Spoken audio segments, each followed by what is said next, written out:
Coucou les amis, bonjour, comment allez-vous en ce lundi 16 mars? Bien, je l'espère. Allez, je vous ai préparé pour cette semaine une petite récap des horoscopes, ainsi que quelques conseils beauté et également un petit peu de jardinage, puisqu'il y a quand même des gens parmi vous qui ont des jardins et qui voudraient savoir par rapport à notre fameuse lune ce qu'on peut faire de mieux et ce qu'on doit éviter de faire. Voilà. Je vous rappelle que je vous ai mis une partie de cet horoscope sur la page Instagram et Facebook de Maya des Îles. Et là, on a le plus conséquent pour YouTube parce que sinon on est pris par le temps. Allez, on commence. Allez, je vous parle de l'impact de la nouvelle lune du 18 mars en Poisson. Selon les différents signes du zodiaque, cette lunaison met l'accent sur l'intuition, la guérison émotionnelle et le renouveau spirituel. Pour les béliers, la lune active votre secteur de l'inconscient et du secret. C'est une période de bilan intérieur. Ne forcez rien cette semaine. Le véritable élan arrivera le 19, lorsque la lune rentrera dans votre signe.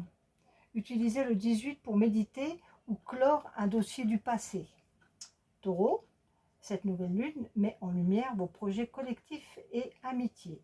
C'est un moment idéal pour intégrer un nouveau groupe ou lancer une initiative humanitaire. Votre vision à long terme s'affine grâce à une intuition accrue sur qui vous entoure. Les Gémeaux, le renouveau se situe au niveau de votre carrière. Une opportunité inattendue ou un changement de direction professionnelle peut se manifester. Suivez votre instinct plutôt que la pure logique froide pour vos décisions de milieu de semaine.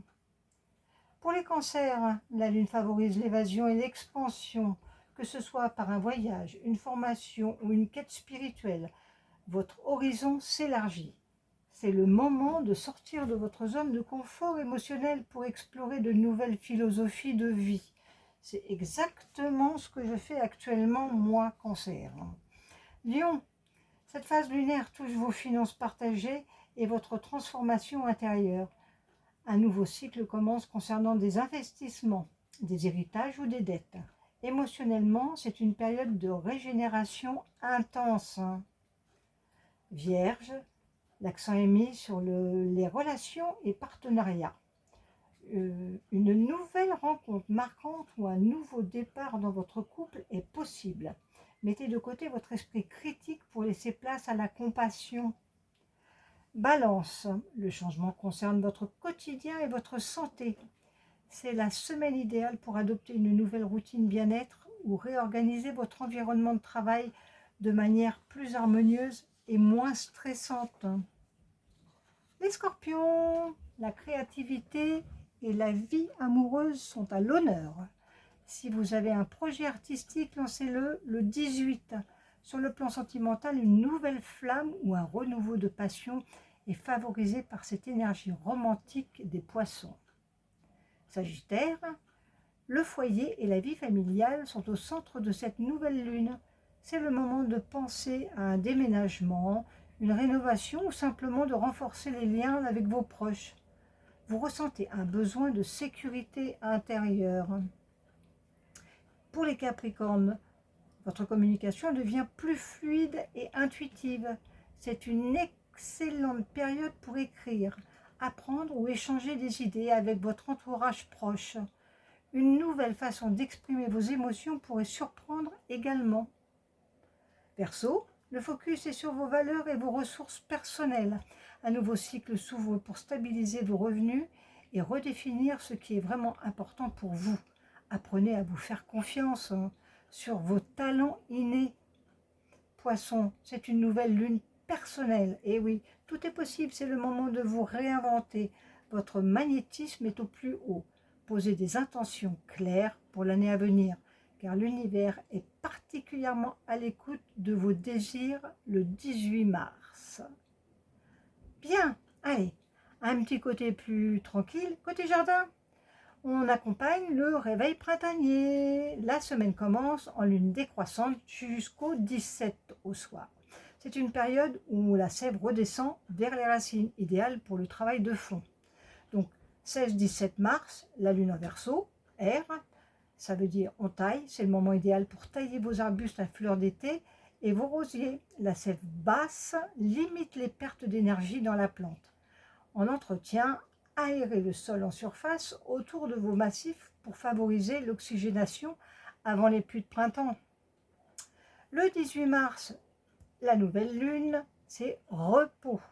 Conseil, traditionnellement on évite de jardiner le jour de la nouvelle lune. L'énergie est au plus bas. Profitez-en pour nettoyer vos outils ou planifier vos prochains semis. Le 19 et le 20, du 19 au 22 mars, en lune croissante, c'est feu pour la terre.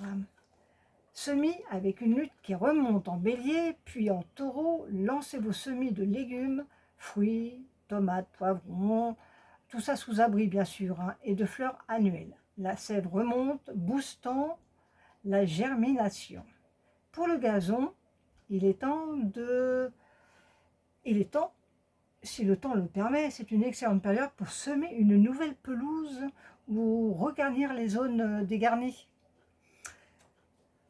On passe au côté beauté, détox et régénération. Le cycle lunaire influence la capacité d'absorption et d'élimination de la peau. Si vous ne le saviez pas, maintenant vous êtes au courant. Donc, sur les phases décroissantes 16 et 17 mars, on est dans un objectif pureté. La peau cherche à éliminer les toxines. Nettoyage profond, c'est le moment parfait pour un gommage du corps ou un masque désincrustant au charbon ou à l'argile. Les impuretés s'évacuent plus facilement. Pour les épilations, si vous vous épilez durant ces 2 jours, la repousse sera plus lente et les poils plus fins. Intéressant, hein? Nouvelle lune, 18 mars, c'est la pause. C'est comme le jardinage, c'est pareil, hein? Minimalisme. Laissez votre peau respirer. Une simple hydratation légère suffit. Évitez de tester de nouveaux produits agressifs ce jour-là, car la sensibilité cutanée peut être accrue. En phase croissante, maintenant, du 19 au 22 mars, c'est objectif nutrition. Et là, la peau devient une éponge. Elle absorbe tout ce que vous lui donnez. Les soins nourrissants, il faut privilégier les sérums vitaminés, les huiles riches et les masques hydratants. Les principes actifs pénétreront beaucoup plus profondément dans l'épiderme.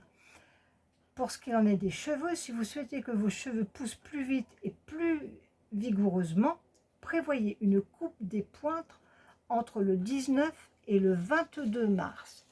Voilà mes amis, cette petite parenthèse astrologique, alors pas tarologique, tarologique ça va arriver après, je vous fais une prochaine vidéo. J'espère que ça vous plaît, et puis écoutez, on recommencera ça pour la semaine prochaine. En attendant, je vous embrasse et je vous souhaite une très très belle semaine. Au revoir.